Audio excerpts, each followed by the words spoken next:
Au cœur des avancées industrielles du XXe siècle, le soudage s'est imposé comme un pilier essentiel de l'assemblage des métaux. Parmi ces évolutions, le procédé MIG-MAG, un soudage à l'arc avec gaz métallique, s'est distingué comme une innovation majeure, transformant des pratiques artisanales en solutions industrielles performantes. Mais avant d'atteindre ce niveau d'excellence, son histoire fut jalonnée de découvertes visionnaires et d'améliorations successives.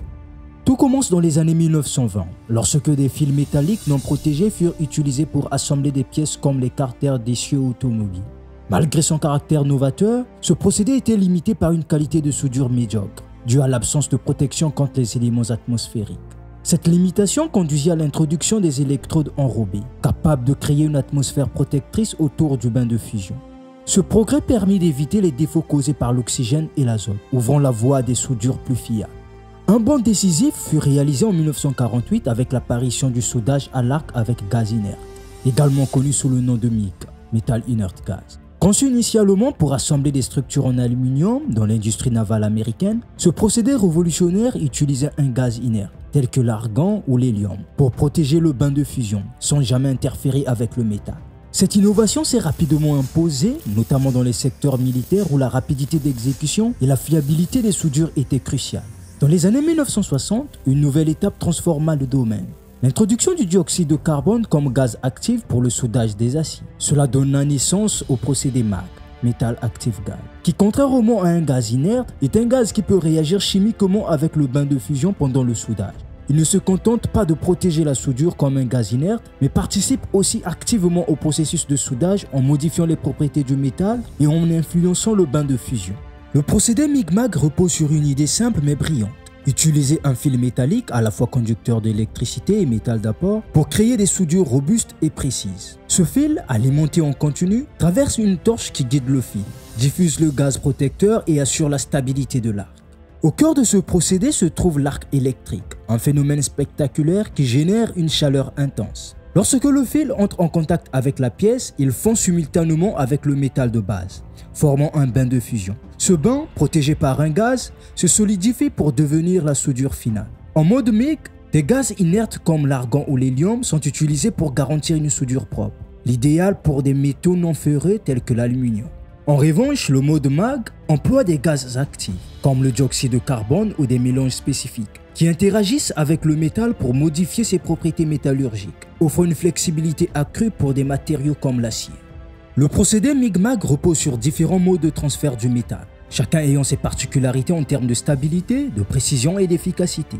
Le mode de transfert du métal dépend des réglages de tension et d'intensité appliqués. Ces modes sont adaptés à des applications variées selon les matériaux, les épaisseurs et les positions de soudage. Ils se distinguent par leur intensité de courant. Dans la plage de puissance inférieure, l'arc électrique nécessite un court-circuit. Dans la plage de puissance supérieure, il fonctionne sans court-circuit. Short arc ou court-circuit.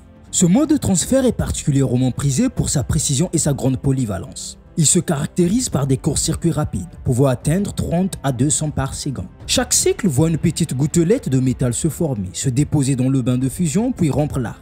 Cette répétition rapide permet un contrôle précis de l'apport de métal tout en limitant la chaleur introduite dans la pièce, réduisant ainsi les risques de déformation. Le mode short arc est parfaitement adapté aux matériaux fins, généralement d'une épaisseur comprise entre 1 et 2 mm. Avec une intensité moyenne avoisinant les 100 A et une plage d'intensité inférieure à 200 A, il offre une solution efficace pour les soudures dans toutes les positions. La tension d'arc, relativement basse, oscille entre 14 et 20 volts, ce qui favorise un arc court mais parfois instable. Bien que ce procédé soit pratique et polyvalent, il génère des projections qui nécessitent un nettoyage après soudage pour garantir un rendu propre et uniforme. Spray arc ou arc en pulvérisation. Le spray arc se distingue par sa stabilité exceptionnelle et l'absence de projection. Ce mode de transfert consiste à pulvériser de fines gouttelettes de métal de manière uniforme dans le bain de fusion. Il est particulièrement adapté aux matériaux épais et aux applications nécessitant une forte pénétration. Cependant, ce mode génère un bain de fusion très fluide, ce qui le limite essentiellement aux soudures à plat ou dans des positions où le métal fondu peut être maîtrisé. Sa stabilité et son efficacité en font un choix privilégié pour des travaux lourds ou industriels. Globulaire. Le mode globulaire est moins apprécié en raison de ses caractéristiques instables. Les gouttelettes de métal transférées sont irrégulières et de grande taille, provoquant un arc peu contrôlé et une importante génération de projections. Ce mode, bien que parfois utilisé dans des conditions spécifiques, est généralement évité dans les environnements industriels, où la qualité et la propriété des soudures sont des critères essentiels. L'arc pulsé. L'arc pulsé combine les avantages du short arc et du spray arc, offrant ainsi une flexibilité et une précision accrue. Ce mode repose sur des variations contrôlées du courant, alternant des phases de haut courant, favorisant le transfert de métal et des phases de bas courant, permettant au bain de fusion de se stabiliser. Grâce à ce contrôle, l'arc pulsé permet de réduire les projections tout en garantissant une excellente qualité de soudure, même sur des matériaux fins ou dans des positions complexes. Ce mode est particulièrement adapté aux applications nécessitant une grande finesse et un faible apport de chaleur. L'ensemble torche d'un poste de soudage MIG-MAG joue un rôle central dans la réussite du processus. Cet outil, tenu en main par le soudeur, est bien plus qu'un simple support pour créer un arc électrique. Lorsqu'on appuie sur la gâchette, plusieurs actions se déclenchent simultanément. Le fil fusible est dévidé, l'alimentation électrique est activée et un gaz protecteur est libéré. Ce dernier enveloppe le bain de fusion pour le préserver des effets nocifs de l'oxygène ambiant. La torche se compose de plusieurs éléments essentiels, conçus pour fonctionner en harmonie. La buse, placée à l'extrémité, dirige et concentre le flux de gaz protecteur tout en protégeant les autres composants des projections de soudage. Son entretien régulier est indispensable. Les résidus métalliques doivent être éliminés pour éviter toute obstruction. L'application d'un produit anti-adhérent ou l'utilisation d'une buse chromée peut également réduire l'accumulation des dépôts indésirables. Juste derrière la buse se trouve le tube contact, une pièce clé qui assure à la fois le contact électrique avec le fil et la diffusion du gaz de protection. Il est crucial de veiller à ce que ce composant reste propre et dégagé de toute particule, car la moindre obstruction pourrait compromettre la qualité de la soudure ou entraîner un court-circuit. Le diffuseur de gaz. Intégré au tube contact, il joue un rôle tout aussi fondamental en répartissant uniformément le gaz autour du fil pour garantir une protection optimale du bain de fusion. Le fil fusible. Il circule à l'intérieur d'une gaine logée dans le câble de la torche. Ce passage doit être parfaitement adapté au diamètre du fil utilisé. Une gaine mal dimensionnée ou encrassée peut provoquer des blocages ou un dévidage irrégulier, compromettant ainsi le soudage. L'ensemble câble qui relie la torche au poste remplit également d'autres fonctions essentielles. Il transporte le gaz protecteur jusqu'à la buse et transmet le courant nécessaire à la fusion. Pour assurer un fonctionnement optimal, il est conseillé de limiter la longueur du câble, en particulier lorsque l'on utilise des fils de petit diamètre, comme 0,8 mm. Une longueur excessive ou des courbures trop marquées dans le faisceau peuvent freiner la circulation du fil et perturber le soudage. Enfin, certaines torches utilisées pour des travaux intensifs ou de haute puissance sont équipées de systèmes de refroidissement par eau. Ce dispositif permet de dissiper efficacement la chaleur générée, préservant ainsi les composants internes de la torche et assurant une performance constante. Un entretien rigoureux de ces différents éléments sont indispensables pour garantir des résultats de qualité et prolonger la durée de vie du matériel. Nettoyer régulièrement la buse, le tube contact et le diffuseur, tout en vérifiant l'état de la gaine, permet en effet de prévenir les dysfonctionnements et d'assurer un soudage précis.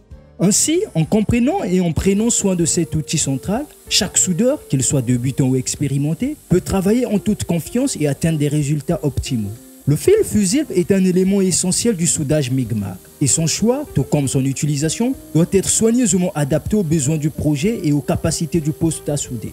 Ce fil d'apport, présenté sous forme de bobine de 15 à 20 kg pour les postes professionnels ou en conditionnement plus léger de 0,8 à 3 kg pour les postes grand public, joue un rôle fondamental dans la qualité et la précision du soudage. Les diamètres du fil, allant de 0,6 à 1,2 mm, déterminent les plages d'intensité à utiliser et sont directement liés au type de travaux envisagés. Par exemple, un fil de 0,6 mm est idéal pour des applications légères, comme la réparation de carrosserie automobile, avec une intensité de 40 à 100 A.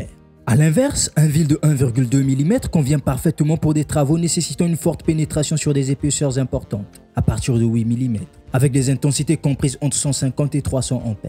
Le choix du diamètre doit donc être mûrement réfléchi en fonction de l'épaisseur des matériaux et des besoins spécifiques de chaque soudure. Le fil d'apport est conçu pour optimiser la conductivité et la durabilité. Recouvert d'une fine pellicule de cuivre, il résiste à l'oxydation et garantit une liaison électrique de qualité avec le tube contact, élément crucial pour une fusion efficace et régulière. Ce revêtement protège également le fil des altérations dues à l'environnement, prolongeant ainsi sa durée de vie et assurant une alimentation stable au cours du soudage. Le fil fourré est un fil électrode creux contenant un flux protecteur qui, lors du soudage, crée une atmosphère protectrice autour du bain de fusion. Il peut être autoprotégé, sans gaz externe, ou utilisé avec un gaz de protection, comme le dioxyde de carbone. Apprécié pour sa rapidité, son efficacité dans toutes les positions et sa résistance aux conditions extérieures, il est couramment employé dans l'industrie lourde et la construction. Cependant, il produit plus de fumée et nécessite un nettoyage du laitier après soudage. La densité de courant est une notion essentielle en soudage MIG-MAG, car elle influe directement sur l'apport calorifique et la qualité de la soudure. Elle correspond au nombre d'ampères circulant par millimètre carré de section du fil. En pratique, un fil de 0,8 mm peut donc entraîner une chaleur excessive, augmentant les risques de déformation des tôles fines ou de formation de trous liés à la surintensité. A l'inverse, un fil de plus grand diamètre, comme de 1,2 mm, répartit mieux la chaleur, limitant des désagréments. Il est donc conseillé d'opter pour un diamètre de fil adapté, surtout lorsqu'on travaille avec des matériaux sensibles aux déformations.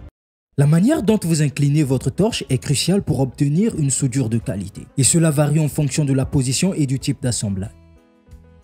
Le soudage MIG-MAG, bien qu'efficace et polyvalent, n'est pas exempt de défis. Voici quelques problèmes fréquents et des solutions pour y remédier. Brûlage ou burn back. Ce phénomène se produit lorsque le fil fond dans le bain de fusion et que le pistolet se colle à la pièce. Les causes incluent une vitesse de dévidage inadéquate, un pistolet trop proche ou un tube contact endommagé. Pour y remédier, augmentez la vitesse de dévidage, éloignez légèrement le pistolet ou remplacez le tube contact si nécessaire. La porosité résulte de l'apparition de petits trous dans la soudure, affaiblissant le joint. Elle peut être causée par une pièce mal nettoyée, un fil contaminé ou un débit de gaz insuffisant. Pour éviter cela, nettoyez soigneusement la pièce avant de souder. Utilisez un fil propre et sec et ajustez le débit de gaz pour garantir une couverture adéquate. Pour obtenir des soudures plus régulières et esthétiques, voici quelques bonnes pratiques. Adaptez la taille et le type de fil à l'application et aux matériaux à souder. Maintenez un angle et une distance constante entre le pistolet et la pièce. Déplacez le pistolet à une vitesse constante pour éviter les irrégularités. Vérifiez régulièrement l'état de votre équipement pour détecter toute usure ou dommage. Enfin, n'oubliez pas que la maîtrise du soudage passe par la pratique. Plus vous soudez, plus vos gestes seront précis et vos résultats fiables. En suivant ces recommandations, vous pourrez optimiser vos performances et surmonter les défis courants du soudage MIG-MAG. L'amorçage de l'arc est une étape clé dans le soudage MIG-MAG. Une fois que la gâchette de la torche est actionnée, le fil d'apport commence à se déplacer à une vitesse prédéfinie tout en étant alimenté en courant par le relais de puissance, tandis que le gaz de protection commence à s'écouler. Lorsque le fil entre en contact avec la pièce, un court-circuit se produit, ce qui génère une forte densité de courant à la pointe de l'électrode. Cette énergie intense provoque une évaporation locale du matériau au point de contact, amorçant ainsi l'arc.